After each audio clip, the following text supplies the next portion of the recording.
Saint-Esprit. Amen. Viens en nous, Esprit créateur, visite les âmes de tes fidèles. Emplis la grâce en haut les cœurs que tu as créés. Ô Seigneur, envoie ton esprit et tout sera créé et tu renouvelleras la face de la terre. Bien-aimés dans le Christ, nous sommes aujourd'hui vendredi 6 mai et la parole de Dieu que notre Mère Église nous propose est extraite de l'évangile de Jean, chapitre 6, versets 52 à 59. En ce temps-là, les Juifs se querellaient entre eux. Comment celui-là peut-il nous donner sa chair à manger? Jésus leur dit alors, Amen, Amen, je vous le dis, si vous ne mangez pas la chair du Fils de l'homme, et si vous ne buvez pas son sang, vous n'aurez pas la vie en vous. Celui qui mange ma chair et boit mon sang a la vie éternelle, et moi je le ressusciterai au dernier jour. En effet, ma chair est la vraie nourriture, et mon sang est la vraie boisson. Celui qui mange ma chair et boit mon sang demeure en moi, et moi je le ressuscite, et moi je demeure en lui. De même que le Père qui est vivant m'a envoyé et que moi je vis par le Père, de même celui qui me mange, lui aussi vivra par moi. Tel est le pain qui est descendu du ciel. Il n'est pas comme celui que les pères ont mangé, eux ils sont morts. Celui qui mange le pain vivra éternellement. Voilà ce que Jésus a dit alors qu'il enseignait à la synagogue de Capharnaüm. Acclamons la parole de Dieu, louange à toi, Seigneur Jésus. Et c'est vraiment beau ce passage du pain de vie, ce discours sur le pain de vie qui continue. Celui qui mange ma chair et boit mon sang demeure en moi, et moi je demeure en lui. Et c'est vraiment profond. Celui qui mange mon corps et boit mon sang. Le pain que donne la vie, c'est Jésus-Christ. Nous sommes presque à la fin de ce discours sur le pain de vie. Et nous sommes donc dans cette partie encore, la partie la plus polémique. Voilà. Parce que on dit, Amen, je vous le dis, si vous mangez ma chair et vous mangez ma chair et vous buvez mon sang, vous aurez la vie. Maintenant, ça devient compliqué à comprendre cela.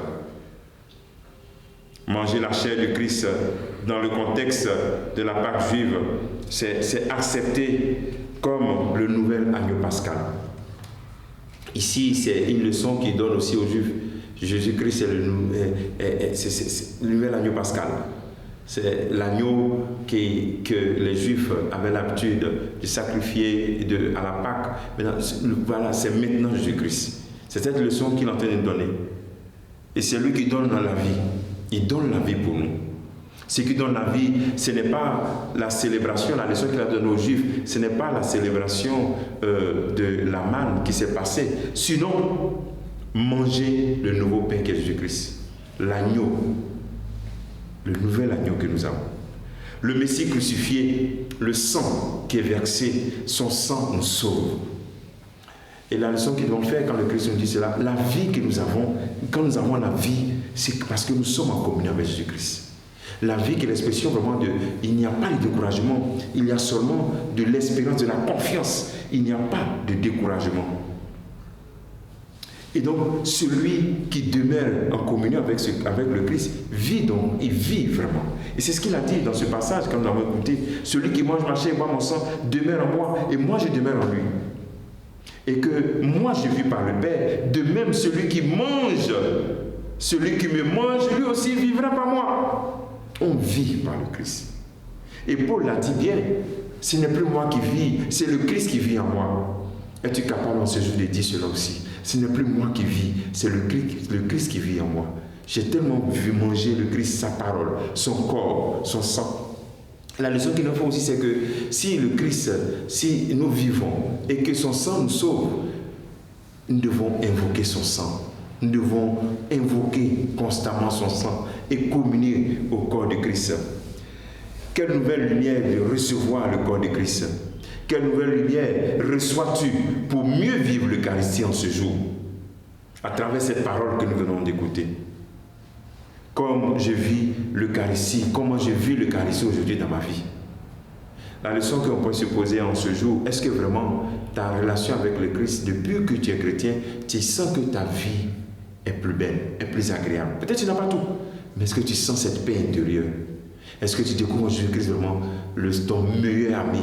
Il est tout pour toi. Tu es prêt à tout sacrifier pour lui, à sacrifier des relations, à sacrifier de la corruption, à sacrifier des situations vraiment qui n'honorent pas Dieu pour lui. S'il est vraiment ta vie.